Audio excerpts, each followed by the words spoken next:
This week's article was published a couple weeks back in Forbes magazine, and the article is called Starbucks Union: Are Labor Unions Good for Public Companies? This one stopped me like dead in my tracks when I was reading some articles and thinking what might be interesting to our listeners, because I don't know about you, Joey, but working in the HR space where I've been a part of an HR team that has been prone and very concerned with unions forming. It's a very, very scary thing.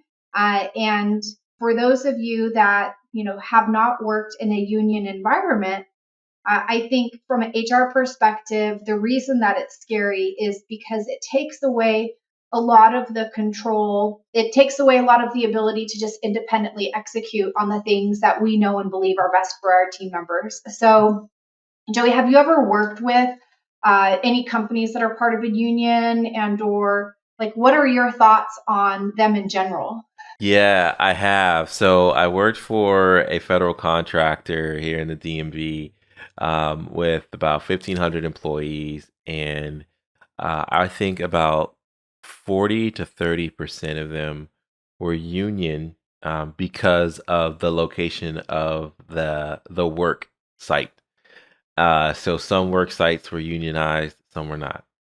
And I'll say this, in the from a historical context of why unions existed and why they were started, they serve a important purpose of advocating for the employee. And so historically, I would say that unions have been important in moving along the idea of worker safety, worker compensation, fair treatment, so on and so forth. I think now, um, it's to your point. It's scary because in a perfect environment, a perfect working environment, you're going to want to do the things that show the employee that you care. But that may not always be the case, and so the response to that is to unionize, and it does make things a little bit more complicated. There are negotiations. You're typically getting attorneys involved, and it really is dependent upon those who are voted in to represent the union, as far as how the negotiations go and what's fought for and what's not. So I haven't been in a union environment probably for about 12 years now.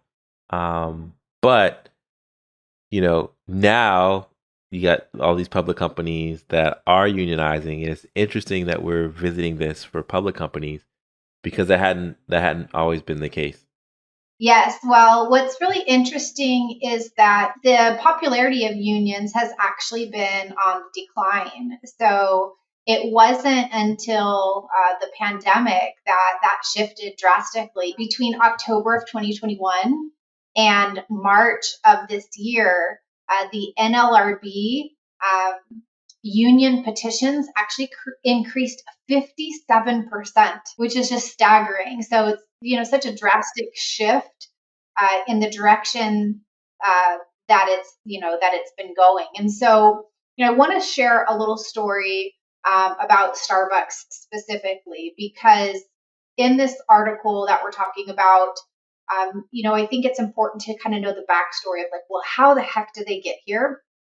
And it started in summer of 2021. And you might remember that, in the pandemic, all of the essential workers in, food service and restaurants and hospitality, and I should set a disclaimer, like depending on the state in which you were at, they were considered essential workers. And so, they were having to show up at work and put their own health and safety at risk.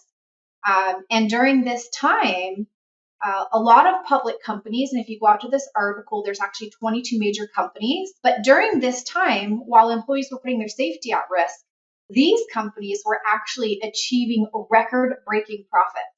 And now some of the companies that I'm talking about are like Disney and Walmart. Starbucks, of course, is on that list, Amazon, Costco.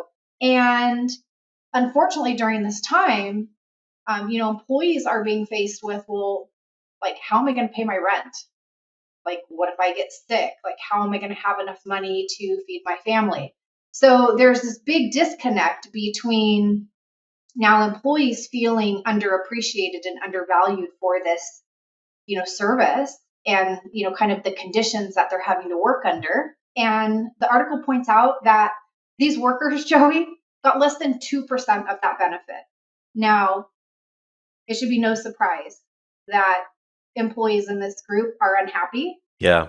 Yeah, for me, it's definitely that essential worker piece is just appreciating the fact that so many folks put their lives in danger to keep our stores stocked with supplies, to give us food when we need it, and keep our Amazon products coming in or delivery products coming in. And yeah, I mean, the right thing to do would be to, if the company's benefiting, the employees that are doing that should benefit too. Yes, and during this time, I can speak from personal experience. My daughter worked in food service through the entire pandemic, and of course, there was the concern of, well, you're working with the public face to face, and if you come home and get us sick, then that's going to potentially put our family at risk for working and then paying our bills and paying our obligations. But aside from that, something that really caught my attention, and I still see it happening now, is a real big shift in how workers in food service, restaurant, and hospitality have been treated by the general public. And I'm not sure why there's this kind of shift that's occurred during the pandemic, but I'm seeing it happening from like the general public to the food service workers, but also with the management. And just my own personal opinion that I think ties into all of this when we talk about employees being unhappy is that it's extremely difficult to hire in these industries right now. So, Joey, what do you think is happening when you have a leader who's super toxic, probably should be fired in like pre-pandemic environments, but because they're already so short-staffed, what do you think is happening now with those individuals? Well, those toxic managers are staying, but they are the reason why a lot of good people are walking out of the door to go someplace else. Or, something else that people are picking up in the interviews is that, hey, maybe this isn't the kind of person that I want to work for. And so instead of, working at this company, maybe making $16 an hour, I'll go to another one where the starting pay is like 20. And so that manager relationship is so critical for every member of the team that people realize there are options out there. I think Garrett said, I'm probably flipping this, but they said there are two job openings for every one person looking for a job. And so that just means that people have options. They can vote with their feet. Yes, I think you made a couple of great points there. And the one that's really stood out to me is that workers, specifically management, that's extremely difficult to find for these jobs right now. It would have previously have been let go pre-pandemic, but because it's critical to keep the operation going, some of their bad behavior that should be a terminatable offense is actually being permitted because the company simply has no other option. So it's a really, kind of a really sad situation for all of these workers. But kind of getting back to Starbucks and, the kind of the question at hand, whether these labor unions are good. The answer, in short, is that it be determined because certainly being able to raise wages and benefits and working conditions is great for any company.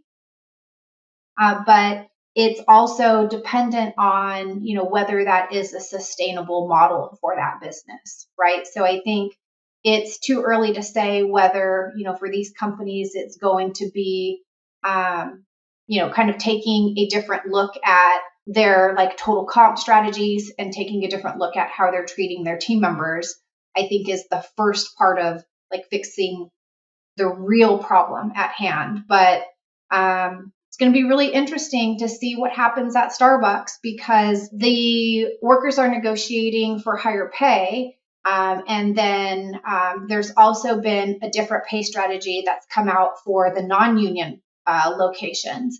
And in short, when you compare the two, the union locations are definitely going to be receiving higher wages than the new comp strategy that Starbucks is putting out. So I think, unfortunately, they've found themselves in a slippery slope, and it's going to be really interesting, I think, to see how it pans out and what some of these other companies take away from it. Yeah, yeah. It sounds like if and when word gets out about the different structures, more and more of their sites will want to become union, and kind of is a no brainer at that point. And it's interesting on the heels of our episode with Hannah from Salary Transparent Street, which was the last episode. If you didn't get a chance to check out episode 29, so pay is a big deal, and so is treating people right, and unions attempt to do what's best for the people, and we'll see what sort of adoption there is in the big stores and even smaller companies around the U.S. Yep, I think we're going to be looking back at this, at some point in the future. And I do think that the momentum gained at Starbucks is either going to prompt some companies to proactively make some changes so that they can avoid a similar situation. But I also expect that others are going to look at what happened at Starbucks and say, hey, it worked for Starbucks. And so, we're going to unionize some of our stores. And I think it's just going to be interesting all around. But I do expect that we're going to see some drastic change here in the near future. We'll have to maybe do an updated episode on it. Yeah, I think so. And I mean, if you've seen the news, Starbucks is already kind of at a point where, and I'm focused on Starbucks for the purpose of this conversation, where they're kind of like, okay, well, where do we go from here?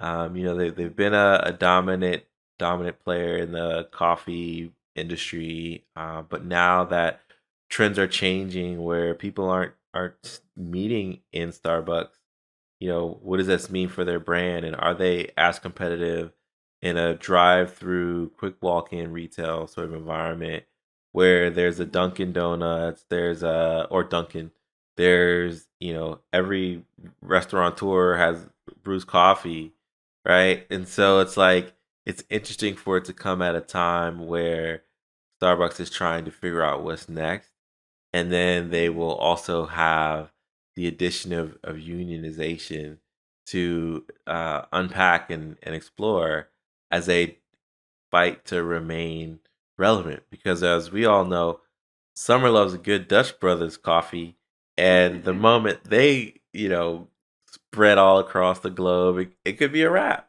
And so these are I think one of the reasons why you bring on really sharp minds, not to plug us, but to plug us, right? But you bring on folks to take care of your HR, so that you can wrestle with the big questions of staying relevant and growth strategy and things like that, because they have to tackle all of it at the same time.